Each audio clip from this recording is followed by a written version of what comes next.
Do you believe trauma runs in families like a pattern or breaks with you? She told my parents I was too much to handle this holiday, and I watched them absorb that line like it was a fact they had discovered on their own rather than a script my sister had been practicing for years. Because the part that stung was not the insult, but the easy way it slid into place, as if I were the noise in a house that only wanted quiet, even though the quiet they enjoyed was usually paid for by me.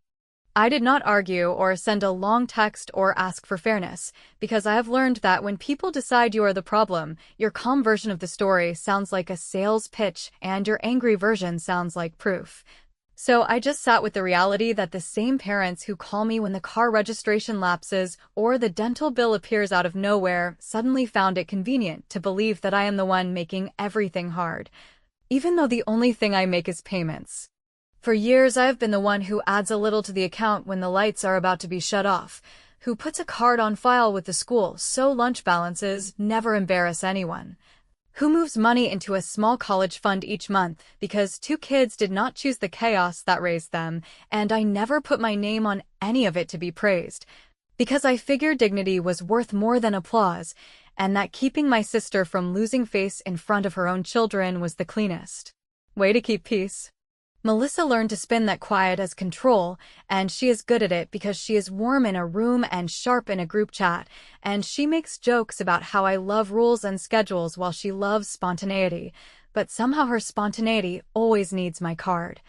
And when she sent the message that I should sit this year out so things could be calm, she tossed in a smiley I could practically hear, and my parents followed with a careful paragraph about how everyone is fragile right now and maybe distance would be better, which is a nice way of saying we chose her story this time. I have spent enough time paying for other people's peace to recognize when I am being asked to finance my own exile, so I decided to let the invitation be exactly what she wanted and step out. Not in tears or rage, but with the clarity that comes when you finally notice how much weight you have been carrying, because once you see it, you cannot unsee it, and you cannot keep calling it love if it is only labor.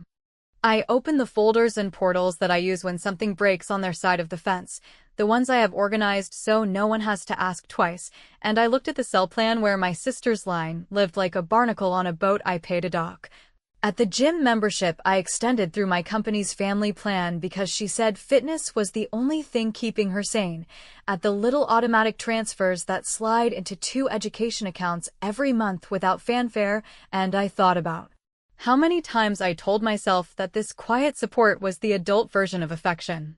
Here is what I did, and I did it slowly so I could feel each decision land where it belonged. I scheduled her phone line to be removed at the stroke of midnight on the day before the holiday. Because she is never early to anything and would not notice until she needed me, I canceled the dependent guest pass that lets her walk into a gym she never credits me for. I turned off auto reload on the lunch accounts so there would be no invisible refill the next time a balance hit zero, and then I paused my monthly college contributions with a note to myself that I will revisit when the adults in this situation can speak to me like I am a person rather than a power outlet. I did not touch the money already there, because the kids are not the enemy and I am not interested in collateral damage, and I did not send a triumphant announcement or a warning, because I have learned that real boundaries do not need a trumpet, they need a switch. And I flipped it, and the room felt different. When the portal asked me to confirm that I wanted to remove a dependent from benefits, I stared at that sentence for a long breath, thinking about how many times I have been the one others depend on while being told I am difficult, and I clicked confirm. And the screen refreshed like nothing dramatic had happened, which is exactly how people treat women's work when it arrives and when it disappears. I powered down the laptop and let the silence hold, not the kind that punishes, but the kind that finally tells the truth, and I lay there wondering whether my mother would call me first or whether she would text something soft and nervous. And I felt the smallest smile because, for once, I was not waiting to be chosen or forgiven. I was waiting to see who notices the ground when the person holding it together finally steps off. By morning there would be a panic message in some thread and a polite inquiry from my father about a strange billing issue and a very dramatic voice note from Melissa demanding to know what game I think I am playing, but I was not playing a game. I was just accepting their story as the rule of the house and adjusting the budget accordingly, and if my mother's words read "please, just call," I would have a choice I have never really taken before. When I finally sat down with a notebook and a coffee that went cold because I kept remembering details I had promised myself were not worth remembering, I realized that my whole position in this family could be drawn like a ledger where every column was labeled with something practical and unglamorous. The forgotten copay that I covered so my mother would not delay a needed appointment. The deposit on my parents' rental when the last place fell through after a failed inspection. The time I signed an emergency credit line and then secretly paid it down because late fees make my father feel small. The little lunch account that refills itself when the balance gets dangerously low so my niece and nephew never have to learn what it feels like to be called out in front of their friends. And the monthly contribution to a future school fund that carried my name quietly at the bottom of the statement like a watermark no one bothered to notice. I used to tell myself that none of this needed to be seen or credited because the point was to keep people I loved from feeling the sting of chaos, yet hearing that I was too much to handle snapped something I did not realize had bent so far. And with that snap came the kind of clarity that does not demand revenge so much as it demands a rebalancing of accounts that have been open for too long in someone else's favor. So I opened the education portal, the one that politely called me a custodian like I was guarding a museum instead of a future I did not create, and I removed my authority to contribute or transact.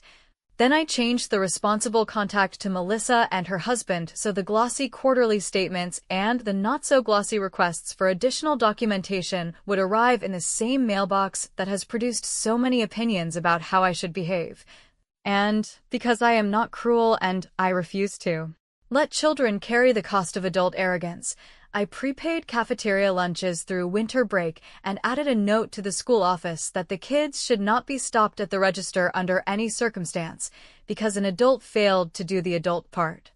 I called the card issuer that once felt like a harmless convenience and now felt like a siphon attached to my patience, and I removed Melissa as an authorized user. Then I toggled off the automatic travel point share that she liked to call sister perks. Even though perks, in my book, are gifts, and gifts do not come with insults at the checkout line of your own family, and when the agent asked me if I wanted the change to take effect immediately or at the end of the cycle, I picked immediately and pictured the small, precise click of a lock resetting to its factory setting.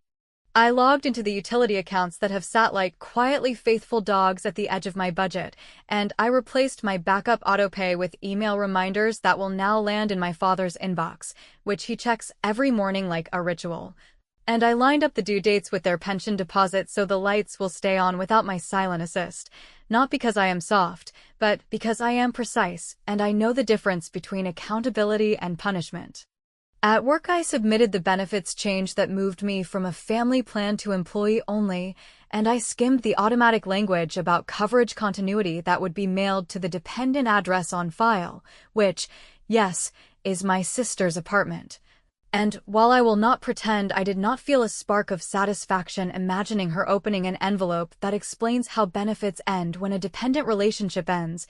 I also felt something cleaner, like finally labeling a box that has been sitting in the hallway for years and sliding it out to the curb. I cycled through passwords, killed the shared shopping profile that somehow kept returning with surprise orders and free trials that never felt free, and I forwarded every school and service email to Melissa with a short line that said "This belongs with you," which is not spicy or dramatic, and yet, judging by the speed with which she started texting in a scattered rhythm, felt to her like I had set off an alarm.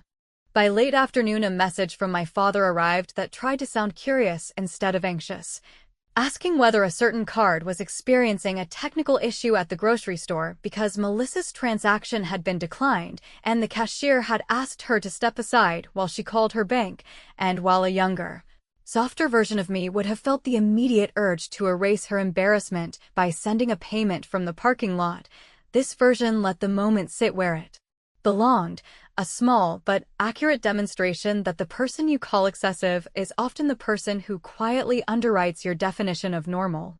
I did not gloat, and I did not explain, because the point was not to hurt anyone in the aisles next to the holiday displays. The point was to let a system I had built and maintained without thanks finally stop running so that the adults who prefer stories to spreadsheets could meet the numbers. And while the messages multiplied, a clipped voice note from Melissa about sabotage, a calmer email from my father about logistics, and a soft text from my mother that read, "We are all under stress." I felt the exact kind of calm that shows up when you choose yourself without raising your voice. When the school's finance office called to confirm the new responsible party and to ask whether they should send overdue reminders to the same address, the coordinator's tone was pleasantly neutral in that way people adopt when they know they are standing in the middle of somebody else's family mess, and I said yes, please send everything there and mark my role as former custodian. Then I ended the call and looked at my quiet apartment and thought how wild it is that a life can get louder after you stop talking. And just when I was starting to think the first shockwave had passed, my phone lit up with an incoming call from the principal herself, not a recorded message or a clerk, but the actual person in charge, asking if there had been a change in family circumstances that might affect student participation in upcoming programs, and I said there had been a change that would make expectations line up with reality. And as I hung up to a string of new messages from my mother that ended with the words, "Please, just call," I opened the last account I had left untouched, the so-called family emergency card that keeps everyone brave, and I hovered over the freeze option, not to punish them, but to finish a lesson they asked for when they decided I was too much to handle.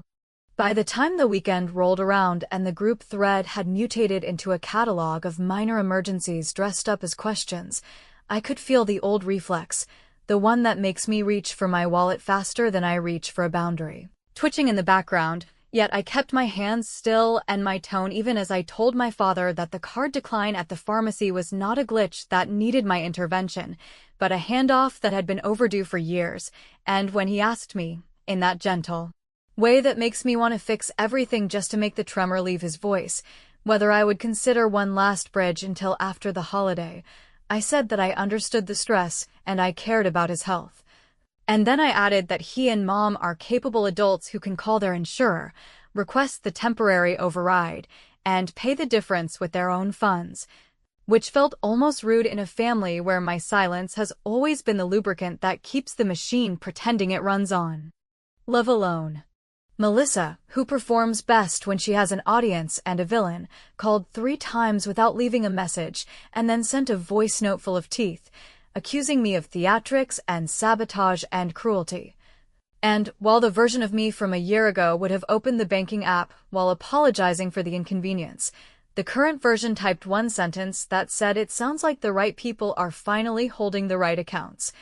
which she screenshotted into the family thread with a caption about how I was proving her point, only the point I was proving, even to myself, was that enabling is not generosity when it comes with a muzzle and a leash. I went into the emergency line of credit that has worn the label family only for so long it felt like a utility rather than my personal liability, and I did the adult thing I should have done when the first misuse happened years ago, which was to freeze the line immediately, notify the bank that no authorized users remained besides me, and schedule the balance to be paid down to 0 over the next months without another soul's hand on it, and while the banker on the phone made small talk about holiday plans and said it is always nice when families get together, I listened to the background noise of my own apartment and thought about how getting together can mean meeting at the exact point where someone else stops carrying your weight for you. I drafted one email, not dramatic and not long, addressed to my parents only and not to Melissa, that laid out in plain language what I have been covering. How those arrangements had been set up at their request or with their verbal consent during specific crunches, and how, effective now, all accounts would revert to the name and address of the actual users. And I wrote that this was not punishment or revenge or a test, but a boundary that would let me be a daughter rather than a sponsor, and I closed by saying I would always help in a true emergency when asked with respect and clarity rather than with a broadcast of panic, which is the closest I have ever come to telling the truth without padding it. My father responded with a reply that tried to be grateful and procedural at the same time, asking for a list of dates and vendors so he could take over the autopays, and though I could hear the strain, I also heard something that sounded like dignity returning to its owner, which surprised me more than it should have, while my mother sent a much shorter note that said she wished we could all be together and that she hates conflict, and I sat there, staring at those words, thinking about how conflict is not something you hate while outsourcing its costs to the person you call difficult. The gym emailed to confirm that the dependent access had been terminated and asked if I wished to offer a month of transition at a discounted rate, and I declined not out of spite, but out of fidelity to the lesson everyone keeps saying they want, which is that adults manage their lives, and right after I clicked submit, another notification lit the screen. This one from the school finance office noting that lunch balances would require parent deposits by the new month, and that 2 reminders had been sent to the household contact, which I had already updated, and for the first time in years I did not answer a school email with my personal card number and a promise to fix it before the next bell, because I had already prepaid through winter break and drawn my line in a place that did not harm the children. When Melissa finally got me on the phone by calling from a number I did not recognize, she launched into a speech about family loyalty and humiliation and how I must enjoy watching the fallout, and I told her, in a voice I barely recognized as mine because it was steady rather than apologetic, that loyalty without reciprocity is servitude, and humiliation is what happens when you build your life on somebody else's invisible labor and then declare that person too much to handle, and I added that I would no longer be available for spot coverage, emergency plugs, or late-night transfers dressed up as jokes, and when she tried to pivot into our parents and their health and the long glare of family history, I said that our parents have options and agency, and that I will help them navigate both when they ask me directly, kindly, and without her translation. I closed the call before she could spin herself into another accusation. I turned off call forwarding. I set a rule that sorted any message from her into a folder I do not check before bed. And then I sat with the ache that follows a break only until I realized that the ache was not lost so much as space returning to its rightful owner, and as I looked at my phone lighting up with a new string from my mother that began with "I know you are busy" and ended, as always, with "please, just call," I opened the settings on the last shared portal I had not touched, the one where my name still sat as a primary contact for any family emergency, and I hovered over the option that would remove me entirely, knowing that once I tapped it there would be no easy button left for anyone, not even me. The morning after I froze the last account that pretended to be communal while charging only one person, I woke with the steady recognition that I could end the argument without saying another word by removing myself from every place where my name had been used as a lever. So I started with the quiet architecture that families never think about until it collapses, changing my workplace profile so that human resources would no longer accept calls from relatives about benefits or emergencies, updating my doctor and pharmacy so that only my number could authorize prescription questions, filing opt-outs with the data brokers that love to sell the illusion of access, and redirecting my postal mail to a secure box where nothing with my name on it could be picked up by someone else with a smile and a story. I did not make a speech or an announcement or even a clever reply in the group thread, because I have learned that the cleanest move is the one you do not narrate. So while Melissa paced through texts about how I was tearing the family apart with my so-called financial tantrum, and my mother floated soft messages about stress and timing and how she wished we could all be together, I was preparing a life in which I would not be summoned like a paramedic every time someone forgot that bills arrive, even when you are tired of them, and that preparation looked like removing my number as the primary contact on the school portal, writing a clear note that cafeteria balances had been prepaid through winter break, marking the children as protected from any interruptions at the register, and then assigning the new financial responsibility to their actual parents with my blessing and my exit. I opened the shared cloud folder that had become a family junk drawer for passwords and scanned statements and 1,000 screenshots of things that were urgent for 1 hour and forgotten by dinner, and I quietly deleted the subfolders labeled travel, perks, and emergencies, not to be vindictive, but because continuing to host the keys to a house I no longer live in is the kind of boundary failure that invites fire. Then I exported the important documents that only my parents would ever need and sent them directly, with a plain line that said these are yours to keep and manage, after which I changed the master password, logged out of everything, and let the silence do a job words have never managed. There were small ripples almost immediately, little alerts from security systems I had set up in better faith telling me that someone was attempting to reset access through familiar devices, which meant Melissa was pressing every button she could find while telling herself that she was only trying to fix what I had broken, and I let the alerts pass without action. Because the point of a door with a lock is not to prove a point, but to teach everyone involved that permission is a real thing and not a personality trait, and the only time I intervened was to add an extra verification step to the education accounts, so no adult would try to borrow against the children's future out of pride or panic. At lunch, I took a walk long enough to let my nerves burn through the last of their rehearsal energy, and then I sat on a bench to write one last email, addressed only to my parents and written with the best version of my voice, explaining that I was choosing a sabbatical from family logistics and that if they needed me for a true emergency, they could send one message to a single address with the word medical in the subject, and I would respond as soon as I could. But that otherwise I would be unavailable for the season while they recalibrated with the adult they have been trusting to make their decisions for them, and I signed it with love, not because I felt warm and glowing, but because love, to me, means telling the truth and then living it. Back home, I made the change I had been hovering over for days, opening the portal for the so-called family emergency card and removing myself entirely, which immediately triggered a sequence of formal letters that would go to Melissa and her husband and to my parents explaining that the account no longer had an external guarantor and would require requalification or closure.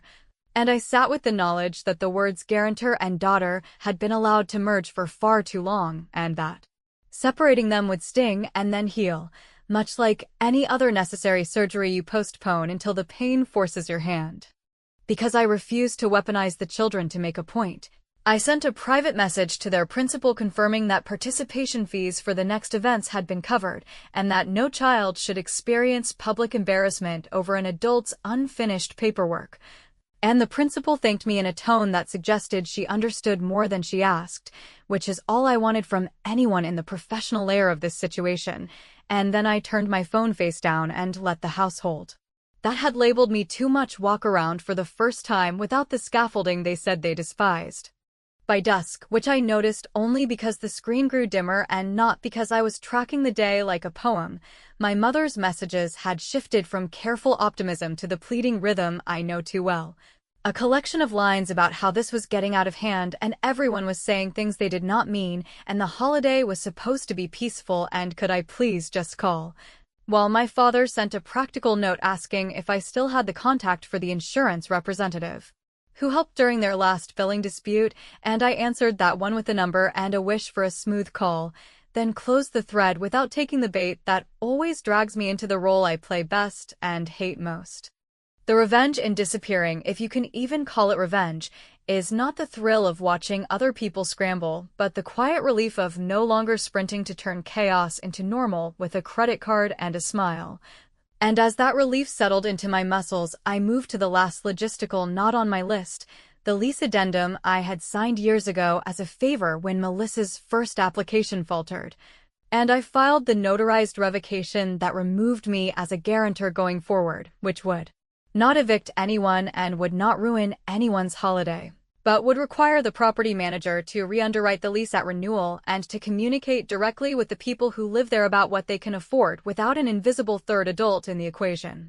When the confirmation email arrived, so dry and official that it felt like a door closing in an empty hallway, I understood that I had finally walked all the way out instead of just threatening to leave. And within minutes a new notification appeared from a contact I did not have saved, but recognized by the area code as our family attorney. A short voicemail asking me to call because there had been a request from my sister to be granted access to the minors' education funds as the sole custodian, and he needed to know whether I consented, which, of course, I did not, and while I stared at the phone and felt the familiar heat of anger rise and then cool, I also felt a click I had been building toward all week. Because I had been waiting for the moment when someone would try to claim the future I had protected, and now that it had finally arrived, I could make the last move I had kept in my pocket for years. When I replayed the attorney's voicemail while standing in my kitchen and staring at the one plant I have managed not to kill, The first thing I felt was not rage or panic, but a clean line of focus, because the request he relayed, that Melissa be granted sole access to the education funds, told me two things at once: that she was finally admitting the money existed because she needed it, and that she believed I would fold out of habit. Which meant the right move was not another argument, but a signature placed exactly where it would outlast whatever story she told next. I called him back with a steady voice that surprised me, and I explained that the accounts in question were not a communal piggy bank or a sentimental gesture, but formal education plans established with me as the owner and the children as beneficiaries, and that any change of ownership would require my written consent, which I did not give, and, because I am not interested in using children as leverage, I instructed him to initiate a transfer from the current plans into a restricted trust that authorizes disbursements only to accredited institutions on presentation of an invoice, prohibits cash withdrawals, and requires a second signature from the school bursar for any exception. Then I asked him to add a clause making the trust irrevocable until the younger child reaches majority, which is the most accurate way I know to separate love from chaos. While he drafted documents, I sent a brief, plain email to the principal confirming that the trust would pay upcoming registration fees directly, and that any attempt to have a parent pull funds out for unrelated purposes was to be declined without debate. And the principal, who has seen more family theater in the front office than any of us want to admit, replied with a crisp acknowledgement that made it clear she understood the boundary and the reason for it, which was all I needed from anyone not named in the group thread that had been buzzing for days with the kind of moral confusion that only appears when the free ride stops at the curb. I drove to the attorney's office and signed what needed signing, and I left with copies that did not feel like trophies, but like receipts for a promise. After which I sat in my car and wrote 2 letters longhand the way adults used to when they meant to say something that should not be skimmed.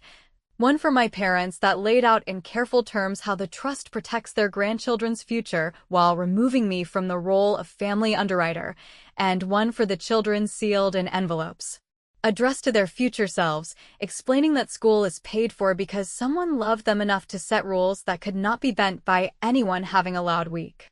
When I reached home, there was a new pile of messages waiting for me, a predictably furious set from Melissa about control and humiliation and how I must really enjoy making her look small. A practical ping from my father asking for the name of a financial counselor who could help them organize now that things were changing, and a series of soft texts from my mother that did the thing her messages always do, beginning with "we are all stressed" and ending with "please, just call," and "while part of me wanted to pick up the phone and walk everyone through the steps like I always do, the larger part recognized that the walkthrough is the addiction I am quitting. Instead, I sent one message to my parents that was short by my family's standards and still said everything that mattered, telling them the funds were safe, tuition would be paid directly. Their medical questions should go to the insurer whose contact I had already provided, and that I would step back for the season to let everyone find their footing without me turning into the floor, and I did not copy Melissa because she prefers audiences, and because the truth of a new arrangement does not depend on her ability to perform outrage in a chat window. The next move on my list was the one I had been saving, the piece that turns a boundary into a plan. So I opened the document I have rewritten a dozen times and sent it to Human Resources as my formal request to participate in a charitable match for a scholarship I had set up years ago under my grandmother's maiden name. A need-based award for students from our hometown who are accepted to 2- or 4-year programs and who submit a short note about the person whose invisible help got them to graduation day, and I funded it for the next cycle in the names of the 2 children who did not ask to be the rope in this tug-of-war, because if I am going to pull any lever, I want it to raise more than one life. By the time the attorney called to say everything was recorded and the trust documents would go out by certified mail, my phone lit up with a final incandescent message from Melissa demanding that I reverse whatever legal stunt I had just pulled and threatening to tell everyone exactly how cold I am, and I replied with a single line that said the trust pays schools, not tantrums. And I wish you the best as you learn what things actually cost, after which I moved our thread into the archive. Because I am done treating her storms like weather I have to stand in. I poured water for the plant and sat on the floor with my back against the cabinet. And the quiet that settled was not triumphant drum beats or some cinematic fanfare, but the kind of quiet you get in a house after you finally fix the thing that kept tripping the breaker. And in that quiet, I let myself imagine the kids opening those letters someday and not having to wonder who saved them, because the answer will not be me so much as the rule I chose, the one that says love pays for the future in actual dollars and in boundaries that keep the adults honest. An hour later, my mother called again, and I let it ring until the voicemail picked up. Then I listened to her say that she now understood how much work I have been doing and that she was embarrassed it took the absence to see it. And she asked if I could please call when I was ready, and because I am not interested in punishing her, but I am very interested in ending a pattern. I sent a message that said I am safe and I love you, and I will talk after the holiday when the finances are in your hands, and then I turned my phone face down, looked at the stack of signed papers on my table, and allowed myself the first deep breath I have taken in years. Not because I won or they lost, but because the game is over and I get to decide how I show up next. She said I was too much to handle, which sounded dramatic until everyone discovered that I was the infrastructure they were walking on, and now that the structure I built is pointed in the only direction that matters, straight at the kids' future and away from anyone's appetite, I can disappear without apology, and they can stand or fall on the ground that belongs to them, while I finally step onto ground that belongs to me.